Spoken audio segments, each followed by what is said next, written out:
Beleza? Fala, Nilson. Bom? Bom, como é que estão as Bom. coisas aí? Tudo certo? Tudo certo, graças a Deus. Mais um episódio, então? Mais um episódio, se eu não me engano, é o terceiro dessa série. Eu acho que é o terceiro. Isso mesmo. E essa série aí, só para contextualizar, a gente está indo do zero até ter um produto, uma empresa desenvolvida e operando. Tá? Então aqui a gente já passou pela parte do o que fazer, para quem, né? Como entender, o que é escala, por que escala é importante. E hoje a gente trouxe um assunto muito legal para conversar, que também não tem um que começa a empreender e não apanha para isso, que é precificação. Né? Fala para mim, Murilo, você já você sempre precisou colocar preço nas coisas ou não foi sempre assim? Esse é o maior desafio, é um dos maiores desafios, é não saber como precificar, precificar de qualquer jeito, precificar errado, ter que fazer mais pelo aquilo que você cobrou. Mas isso não é somente empresário, o advogado também tem esse mesmo problema. Então, é um problema meio geral de todos que trabalham com alguma coisa. Cara, com certeza. E a gente vê que muitas vezes, eu acho que a principal forma de precificar hoje em dia, que está errada, mas eu acho que a principal é olhando pelos concorrentes, não é? Tem muita gente que fala, não, pô, se o cara tá vendendo o arroz a 7, o meu vai ser 6,95. Mas por quê? Por que não 7,10? Por que não 8,50? Ou por que não 6? Você não pode se basear totalmente na tua concorrência, tá? Porque uma das coisas, e agora eu quero pedir para você dar uma destrinchada boa para a gente aqui, uma das coisas que a precificação faz é selecionar o teu público. Eu quero que você dê uma entrada profunda nesse assunto, do por que é importante você saber o teu público, saber se você quer atender o A, o B, o C, o D, ou tudo, ou... Eu quero que você fale mais sobre isso aí, por favor. Tá. Eu vou falar um pouco depois dessa parte mais técnica de precificação, mas eu quero falar de um ponto importante que eu fui aprender depois, sabe? Somente. Precificação é o teu posicionamento. Ninguém compra algo somente no sentido porque tá somente barato.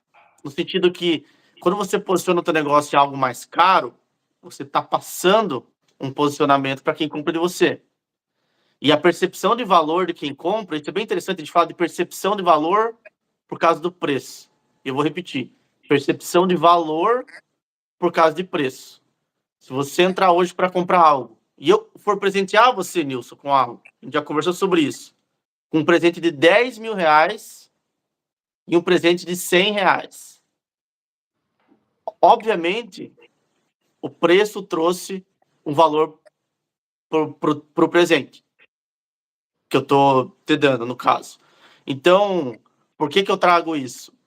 Quando você fala, eu vou vender meu produto ou serviço mais barato do que a concorrência, eu quero trazer esse ponto para debater com você também, que eu acredito em você parametrizar o teu preço com a concorrência, e eu disse aqui parametrizar o teu preço, no sentido de entender o que eles estão vendendo e o que você está entregando. Se você vai entregar mais, cobre mais. Se você vai entregar menos, cobre menos. É interessante você ter um parâmetro. Não é porque ele está cobrando tanto que você vai cobrar igual. Porque isso é ser preguiçoso. Não seja preguiçoso. Mas entenda, porque ao mesmo tempo que ele está colocando esse preço, alguém está comprando dele por esse preço. Talvez sirva como parâmetro para você ter uma noção de que eles chamam aqui de product market fit, né? Que você pôr esse fit do teu produto no mercado. É interessante parametrizar, mas voltando lá atrás, que eu queria dizer antes, Nilson, não somente cobrar mais barato e alguém vai comprar de você porque está mais barato. Ele pode ter essa percepção de valor do teu negócio do que o teu negócio é inferior, ou o teu produto ou serviço é inferior. Então, eu quero casar essa comparação no sentido de que eu estou precificando mais caro, mas a minha percepção de valor também, eu consigo também passar ela como tendo mais valor. Eu consigo me posicionar e ter a ver com posicionamento. Se eu sou uma marca de luxo e cobro mais barato, não faz nenhum sentido. E se eu sou uma marca mais popular e cobro mais caro, também não faz sentido. Então, tem muito a ver com o posicionamento que a gente falou lá atrás, já tem muito a ver com a lógica que a gente está trazendo aqui de quem que eu estou querendo, para quem que eu estou querendo vender. Tem muito a ver com posicionamento e o preço tem a ver com isso. Não é somente margem de lucro. É isso aí. Tá longe de ser só isso, né? Justamente isso aí, né, cara? Para quem, tá? Porque a gente consegue ver, muitas vezes, falando em supermercado, por exemplo, um mercado que atende o público A e um que atende o público C. Muitas vezes próximos, inclusive. No mesmo bairro a gente encontra isso tudo. E você vai ver o mesmo arroz, da mesma marca, um A9 e um A6. Então, justamente esse ponto. Você consegue muito filtrar o teu cliente, saber para quem você quer conversar, para quem você quer comunicar, para quem você quer vender, com isso. É o teu posicionamento. Passa muito pelo branding, né? Muito. Você saber, o teu para quem, sempre, a gente sempre vai ficar voltando no para quem. Eu acho que o para quem e a cultura são duas coisas que a gente não consegue abandonar em nenhuma etapa da Nenhum, o tempo inteiro. transformação de uma empresa. O tempo inteiro. E elas são muito dinâmicas também, não são estáticas. A cultura está sempre...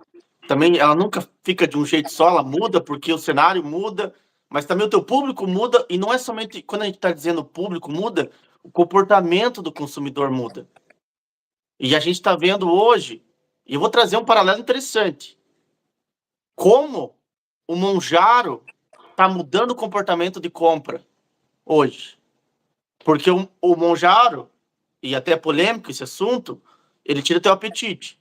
Se eu tiro o meu apetite, eu não compro tanto quanto eu comprava antes no mercado. Então tá mudando o comportamento, e a gente fala de público-alvo para quem, e também tem a ver com o comportamento desse para quem. Então, para trazer um pouco o que a gente está trazendo, para ir muito distante também, no caso do comportamento de quem compra uma bolsa da Louis Vuitton. Então, tem um público-alvo, o posicionamento da Louis Vuitton é de luxo, mas o comportamento muda. Porque eu quero trazer ali que eu disse que a cultura e a precificação ela é algo que está sempre dinâmico, porque o comportamento muda. Como que você se adequa também a essa mudança de comportamento? Cara, com certeza. E uma outra coisa que ele falou também sobre precificação, que eu vejo que é interessante a gente separar quando a gente fala de produto e de serviço. Eu acho que tem uma linha bem marcada entre os dois, né? Porque o produto você coloca uma margem, agora o serviço muitas vezes não existe isso. O serviço é outra forma, mas eu vou deixar o serviço um pouquinho para depois. Aqui o serviço, aí a gente vai falar sobre o ROI, né? Mas falando um pouco mais sobre o produto aqui, essa questão que você falou mesmo, cara, cultura, posicionamento, com quem eu quero falar, firmar o meu pé nisso aqui, o meu público é luxo, cara, então tem coisas que eu não aceito, tem coisas que eu não posso estar em certos lugares. Ah, mas eu gostaria de estar. Cara, mas o teu posicionamento você está longe? Tem que estar longe. Então, isso é tudo uma coisa de autoconhecimento do empresário, que ele tem que saber aonde que ele está. Né? E isso passa muito também, puxando ali de volta a brasa para a nossa sardinha, que são serviços que a gente consegue sempre estar dando ao empresário. Ah, mas eu quero estar em tal feira. Tenho oportunidade de aparecer em tal feira. Eu quero ter um stand ali. É interessante? Cara, não. Essa não. Ou essa sim. Então a gente tem que ajudar a comunicar, porque isso é uma coisa que é totalmente importante. E quando você escolhe errado, cara, aí, deixa eu buscar algum exemplo de marcas que se associaram a coisas que não gostariam e acabaram perdendo cliente. Eu até pensei em algumas aqui, mas eu não quero falar as que eu pensei. Eu tenho um paralelo interessante que é o seguinte. Você já viu onde tem uma Louis Vuitton hoje, principalmente aqui em Curitiba? Tem uma Louis Vuitton no Shopping Batel. O posicionamento do Shopping Batel é de luxo. O estacionamento lá é mais caro. Ele tem um posicionamento diferente. Você nunca vai ver um stand da Louis Vuitton em uma feira de rua, no Largo da Ordem, ou oferecendo um cupom promocional de 20%, 50% de desconto numa bolsa Louis Vuitton. Então, isso não acontece. Então, a precificação está aqui. A gente está falando, ele é inerente a isso. Não parece que a gente... talvez desmistificar a precificação no sentido de que, é o que a gente está falando no começo, não é somente margem de lucro, Mas é esse posicionamento. Porque quando você for precificar, você tem que ter isso em mente. Porque você vai queimar a tua marca, você vai queimar o teu negócio, se você fizer ações que não é compatível com o teu público-alvo que você está querendo atingir. Então é isso que eu quis trazer da Louis Vuitton. Ter um stand da Louis Vuitton no Largo da Ordem é totalmente um soco no rosto da marca para quem compra Louis Vuitton lá no Shopping Batel. Então, é óbvio que não é algo fácil de falar, mas é algo que existe. Realmente você... Porque aí a gente pode ir algo mais profundo nisso. Você vê que precificação não é somente o preço do teu negócio. No sentido de que o preço que eu estou pagando, o preço que eu, consumidor, que compra uma marca de luxo, uma BMW, a gente pode ir para BMW, um carro de luxo, uma bolsa de luxo Louis Vuitton, a minha identidade está lá. Como eu quero, com os meus pares, me comunicar. Um relógio da Rolex, $100 mil. Então, eu não quero pagar $10 mil no relógio da Rolex. Não é o posicionamento que eu quero ter como empresário. Eu quero pagar $100 mil, porque eu quero que meus pares entendam que eu consumo produtos que custam $100 mil. A Rolex adora. No sentido de que é o público-alvo deles, é que eles querem atender. Então, eu quero trazer isso também para entender de tudo isso que eu estou falando, não precifica de qualquer jeito o teu negócio, mas posiciona ele antes. A partir disso, você pode ter uma precificação mais coerente com o teu negócio. Cara, com certeza. Exatamente. E uma outra coisa, cara, que também circula esse mundo de precificação, o desconto. Tá? Como dar um desconto? Como que eu posiciono um desconto? Tá? Quanto desconto eu posso dar? Eu quero que você traga um pouco mais também falando sobre desconto aqui. Aquela história que a gente escuta muito, né? Que desconto não se dá, desconto se negocia. Como que eu posso falar sobre isso? E só um ponto interessante sobre desconto antes de você começar, que geralmente, regra, o cliente mais chato, o cliente que mais dá trabalho, o que menos retorno para você, cara, quer bater no preço. É outra regra que sempre acontece. Né? Eu lembro uma época antes, um dos primeiros negócios que eu tive foi açougue. E aí a gente sempre pensa, pô, eu quero ter uma parceria com um restaurante. É bom o cara comprar carne todo dia. Quando eu comecei a buscar restaurante para parceria, como eu me arrependi? Porque ele quer a carne mais bonita, não é? Ele quer desconto, ele quer escolher o padrão. Não, tem esse bife aqui eu não quero, esse bife aqui eu não quero. Então, ali, isso já tem quase 10 anos. Ali eu comecei a aprender muito sobre precificação, tá? Sobre desconto, sobre escolher o cliente. Que falou, não, beleza, mas o cara vai me levar 4 quilos de bife todo dia. Cara, mas eu vou matar minha margem para vender 4 quilos? Quer dizer que eu vou matar a carne que eu tenho toda e vou matar minha margem pro cara chato que eu sei que vai comprar do cara mais barato daqui a pouco?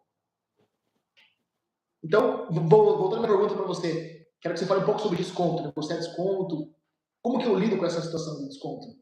Tá, antes de responder, mas nesse teu caso específico, o poder de barganha de quem? Do teu comprador é muito grande, porque ele talvez tenha muitos fornecedores, ele quer negociar o que é mais para ele, então ele está muito paparicado.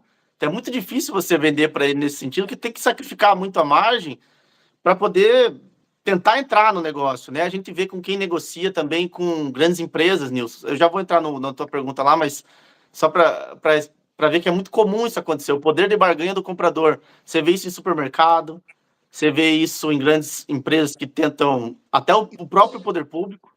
Só te interrompendo ali, e além de tudo isso, ele empenhava 3 horas do meu açougueiro, cortando bife. Então prejudicava o meu serviço principal. Mas, desculpa, pode continuar. Ele exige muito de você e o retorno para ele é interessante, mas para você não é melhor você usar essa energia para vender em volume, ao invés de ter um só comprador, né? Ter vários compradores. Não atender. Mas o que eu vou dizer em relação até a tua pergunta, Nilson, eu não vou me lembrar direito, mas o que eu tinha para falar era o seguinte: essa parte do desconto, tá? Me lembrei. Eu já sentei em uma mesa de negociação. Isso tem a ver com posicionamento também, como você quer se mostrar para aquele que está comprando de você. E eu não ofereci desconto no meu negócio, no que eu estava querendo vender. Eu não ofereci desconto. Me posicionei, e o que ele me retornou? A gente fez negócio, Ele aceitou a proposta sem o desconto.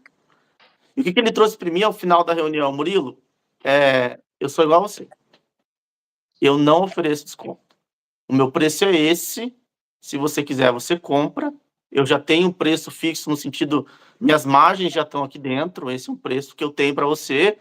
Meu serviço, no sentido de que tinha tanta confiança no serviço que eu não preciso fazer desconto para você, para ter você como cliente. Esse é meu preço. Você vai comprar, vai ver valor ou não vai comprar. É muito simples. Mas por isso que eu estou dizendo, no sentido, Nilson, que varia de como você quer se posicionar. Se você vende uma marca de Louis Vuitton, vende algo de luxo, e na hora que ele vai comprar, você fala, você tem 20% aqui off. O cara nem quer ouvir isso. Ele vai falar, pô, ele não queria ouvir isso. No sentido que eu dizer, você tem que... Esse negócio de desconto não é porque você faz desconto que você consegue o cliente. Até mesmo porque no desconto você perde um pouco da tua margem. Então você tem que saber a hora de negociar e oferecer desconto. No sentido de que tem muita gente que faz o que com precificação?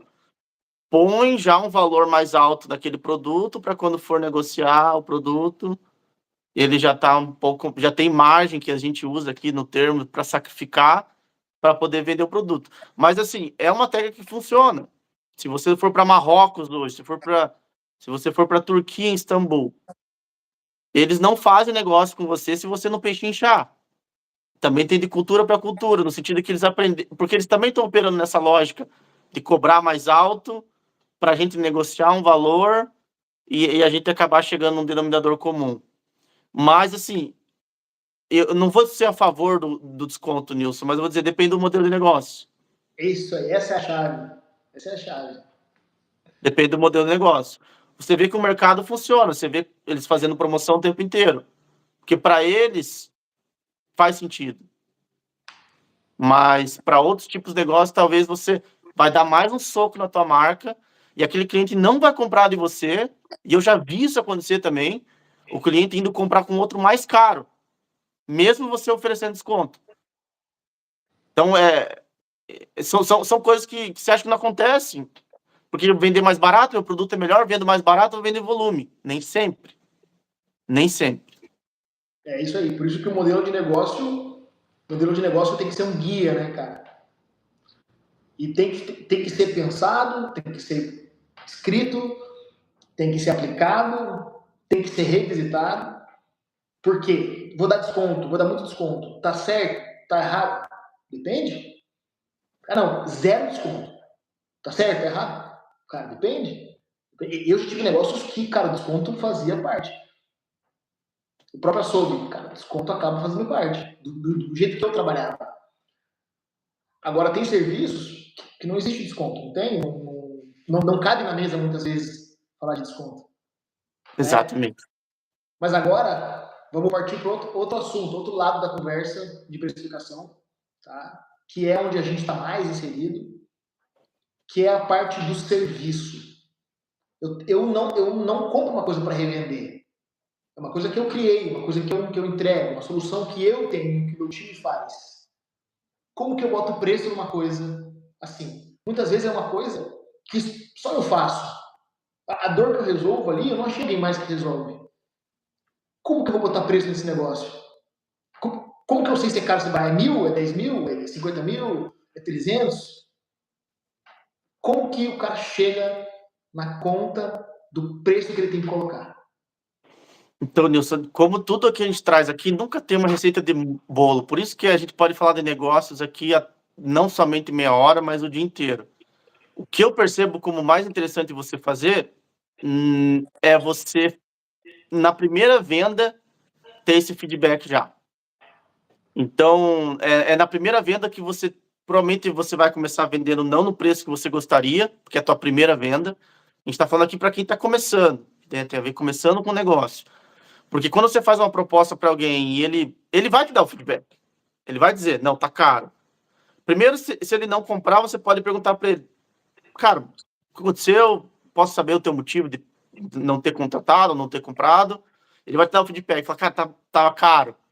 Se ele comprar, ele tá te dando feedback, teu preço, eu pago. Você já tem o primeiro feedback de que aquele preço lá funciona. Para a próxima negociação, você pode talvez tentar ir um pouco mais para frente. Porque eu acredito muito, e algo que funciona, é erro e tentativa, Nilson. E a gente já vi vários casos também lá fora, e existe casos que eles viram que, no caso, tem o MailChimp, que é um sistema que hoje ele é muito parecido com a RD Station, que é um sistema de automações, e ele começou lá atrás com e-mails. Ele foi testando a precificação dele. Antes ele cobrava, para sintetizar um pouco a história. Antes ele cobrava, depois ele foi ajustando o preço. Quando chegou uma hora, ele disse, não, é mais fácil eu oferecer para minha base um produto freemium, que eles chamam, que ele começa gratuito, você tem as funcionalidades disponíveis, e conforme você vai querendo mais funcionalidades, você vai avançando, contratando mais planos, o preço também é diferente. E também a gente vê o caso da própria... as próprias streamings também começaram a oferecer assinaturas gratuitas, mas eu digo isso para dizer o quê? O importante é você vender. Essas grandes empresas têm muito orçamento e elas podem oferecer o produto delas de graça. Porque elas viram que quanto mais gente consumindo, ela tem mais feedback também do que está acontecendo. Mas, Nilson, eu fui, mas o que eu quero dizer é o seguinte, é uma tentativa e erro. É muito simples assim. Porque é aqui que você vai sentindo o mercado. Você não tem muita noção quando você começa de como precificar. Mas é a tua primeira venda que define isso. Se alguém comprou ou não comprou. Na segunda venda, você pode tentar vender, você pode ter outro preço também. Então, você vai aos poucos, até que você tem 10, 20 clientes, você já sabe quem paga, você já ofereceu isso para mais de 100 leads também, você sabe quem paga, e quanto não paga.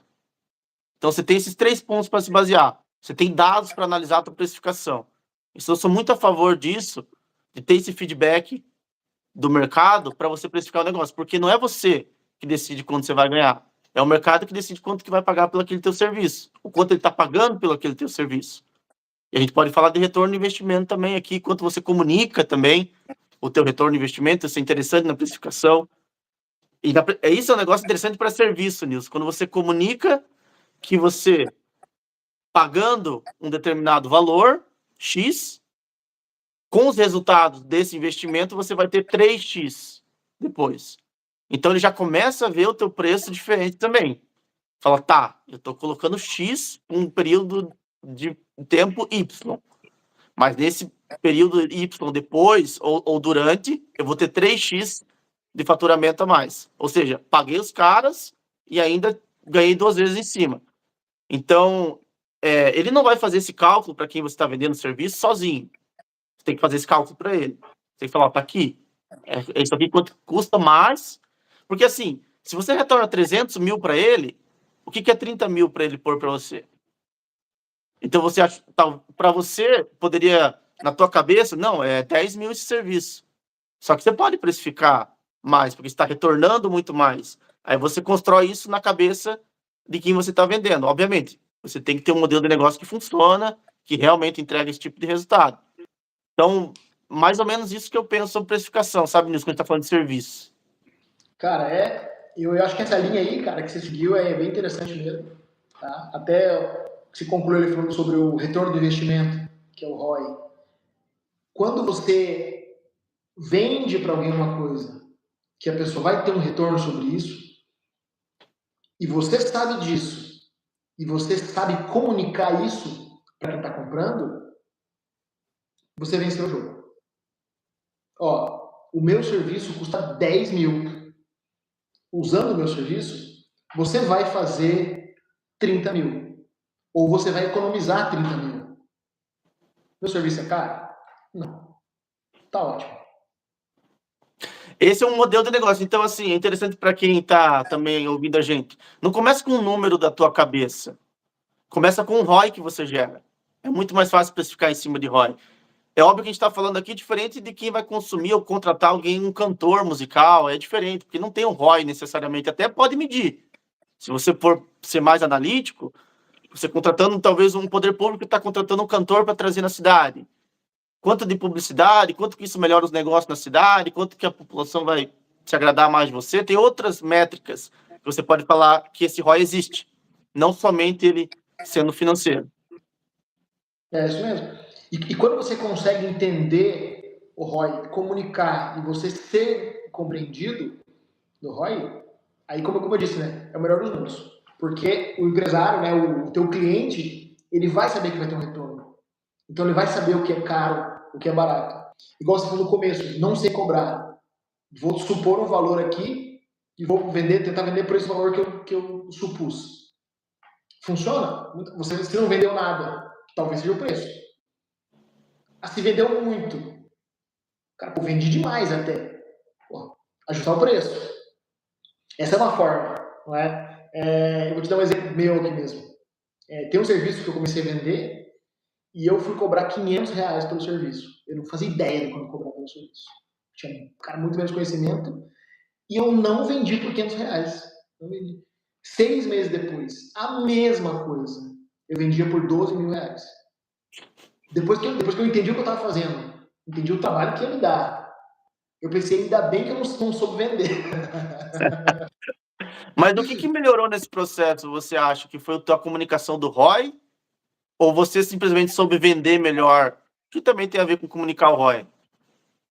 Cara, com certeza eu entendi mais do meu produto. Eu me fiz um comunicador melhor, me fiz um vendedor melhor nesse tempo. Tem muito isso, né? A principal coisa, cara, que eu vou falar pra você, eu comecei a entender meu cliente. Eu entendi quem que era meu cliente. Essa foi, cara, acho que é a principal coisa. Eu entendi quem era e o que ele precisava. Esse é o ponto que eu trazer. Você entendeu quem era e a dor que ele tinha e como o teu produto ou serviço resolvia, tinha solução para aquela dor, para aquele problema. É isso mesmo. Eu não tinha muita noção do ROI. Não tinha. Cara, foi logo no começo da minha empresa de RH. Então eu não tinha lá nem tanta ferramenta assim interna, né? Tanta skill que a gente chama. Depois que eu comecei a entender um pouco mais sobre o meu cliente, o que ele precisava, quanto que ele tinha para colocar nisso. A primeira coisa que eu comecei a colocar o preço foi pensando no bolso dele, no que ele tinha para pagar. O que está muito errado, né? Porque você tem que pensar, pô, o que eu resolvo? Quanto que vale esse cara? Não quanto que tem para pagar. Porque você fala, você tem 1.000 para pagar? Ele fala, não, tem 1.000 para nada não. Agora, como você tem 10.000 para ganhar 30? Tenho. Então, 10 mil para ganhar 30, cara, o cara tem que emprestar. Para ganhar ou para evitar perder também, né? Você pode pôr 10 mil, você ia gastar 30, você está colocando 10 mil e não está gastando 30. Também não é somente ganhar, mas também evitar perder. É isso mesmo. Isso passa muito, cara, pela solução que a gente oferece hoje, que é essa análise de risco para o empresário, saber, cara, ó, o caminho que você está indo, daqui a 2 anos vai estourar 100 mil para você pagar. Você vai levar o mercado está migrando para tal coisa. Se você seguir como você está botando dinheiro aqui, cara, não vai ver em nada. Isso. Muitas vezes, em uma reunião dessa, um conselho desses, cara, já tira fácil. O ROI já foi 10 vezes. É muito nítido, né? Você é igual, mas tem muito a ver com a venda do teu serviço. Você evita que ele cometa um erro que lá na frente vai custar muito caro para ele. Então, no sentido de que é mais fácil de contratar um serviço, mesmo que ele tenha que investir um valor, mas isso evita que ele gaste muito menos lá na frente ou tenha que investir muito mais também. Então, você ser preventivo sempre custa mais barato. É esse também o ponto, né, Nilson? Seja preventivo no sentido de que custa caro para o retorno que ele te traz. Custa barato no sentido pelo retorno que ele te traz. É isso mesmo. Então aqui, cara, acho que a gente consegue concluir bastante coisa sobre precificação. Né? Eu acho que pensando ali no lado do serviço, a gente consegue falar muito sobre o ROI, de fato. O que você está vendendo? Quanto que teu cliente vai ter? Quanto vai valer isso para ele?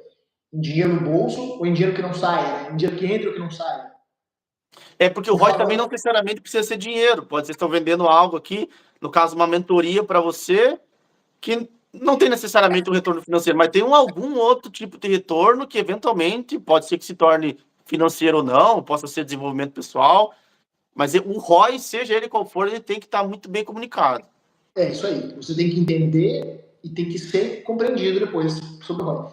E falando sobre produto, a gente consegue bater um martelo que tem muito a ver com quem você quer atender, não é? Com o teu brand, com o teu posicionamento. Essa linha, né, do quem você quer atender, para você filtrar, né, muito bem ali, e atender só quem você quer, para você estar no teu lugar certo, né, e muito menos analisar concorrente, né, muito menos seguir a prática do mercado. Uma coisa muito também que é importante de bater o martelo aqui, que você nunca tem que pensar com o bolso do teu cliente, porque você não sabe o que ele está pensando. Então você não pode falar isso aqui é caro para ele, cara, mas isso é caro para você. Então você não pode pensar no teu cliente nesse ponto. Você tem que pensar na dor, no sonho dele. Eu acho que são coisas que a gente consegue bater uma reflexão sobre precificação. E realmente, cara, essa conversa aqui eu entendo que ajudou muito, inclusive pra gente, né, cara, que vive disso, mas é sempre bom estar falando, sempre bom estar trazendo novos insights, relembrando, né, cara, coisas que aconteceram com a gente, que a gente viu com clientes também. Com certeza. E é um tema muito importante. Muito importante. É um desafio também. Não é algo que você resolve e nunca mais vai retornar. É algo que você está sempre revisitando também, sempre analisando. É algo extremamente importante. Não é fácil, mas é algo que quando você aprende a lógica do negócio, como funciona, que não é somente um preço, não é somente margem, mas tem muito outros fatores que contribuem para a tua precificação também. Ele te traz uma nova visão do teu negócio, traz uma nova visão de faturamento, posicionamento, e isso vai... É aquela a visão sistêmica que a gente fala aqui sempre, né? Ser empresário não é somente entender só de um negócio, ele vai entendendo do negócio de uma forma mais ampla, é onde ele tem que sempre navegar, que a gente sempre traz aqui, que ele tem que sempre estar nesse estratégico, que é aqui que o valor está, e aprender a delegar o que é que ele consegue em termos de operação, para ele conseguir ver isso.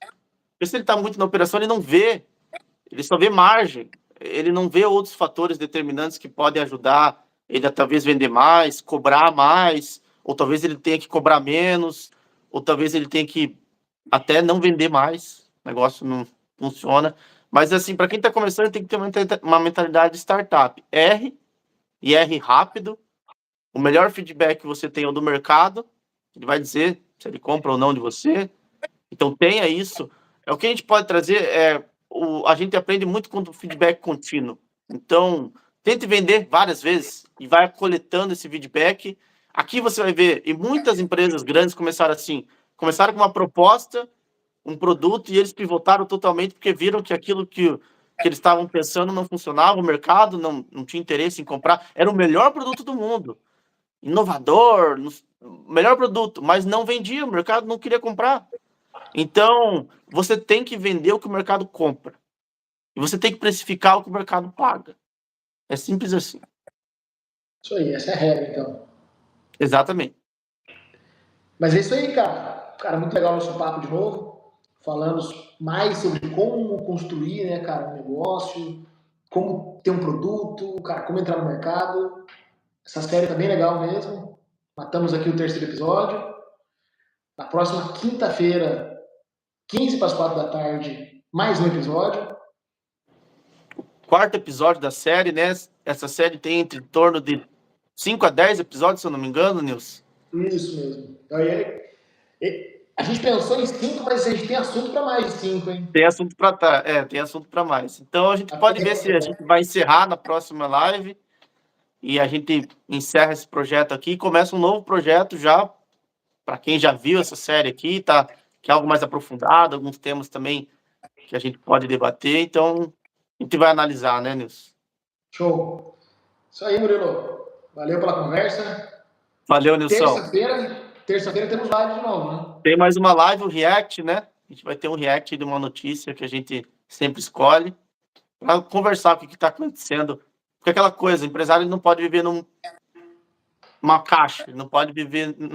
Ele tem que estar sempre olhando o que está acontecendo em volta para se adiantar a tendências também, e também observar para onde o mercado está indo, que está sempre de um jeito. E esse é o novo normal, tá? Se tem alguém ouvindo a gente, não espere que as coisas vão melhorar. Elas não vão. Elas vão ser assim. Você tem que se acostumar em não saber o teu futuro, você tem que se acostumar em não saber ter um planejamento para um ano, Você tem que ter um planejamento de 3 meses, porque as coisas são assim, são rápidas, muda muito rápido.